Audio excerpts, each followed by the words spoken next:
El turismo subterráneo a todo el mundo le encanta, ¿no? En París la gente va a ver catacumbas, en plan... Yo hago tours sobre internet y a la gente le gusta ver internet. Claro que sí. Mi nombre es Mario Santamaría, trabajo en las artes visuales, soy docente y guía turístico.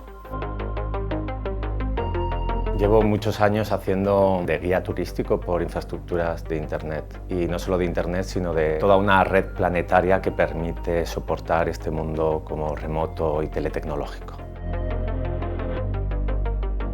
Una tomería zombie sería aquella que no está operativa de alguna manera, pero más allá que eso, también sería como poder entender toda tubería de una manera zombie, es decir, todo proceso técnico deviene de unos anteriores, igual que las infraestructuras se van solapando unas sobre otras. Entonces sería más jugar con esta idea de cuál sería la condición zombie de las infraestructuras.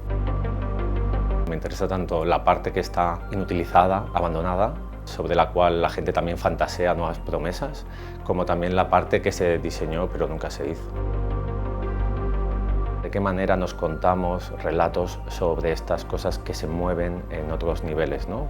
Bien por debajo de nuestros pies o bien a través de lo que sea? Toda infraestructura está anclada a un territorio, está anclada a unas formas de vida y unas formas de entender el mundo.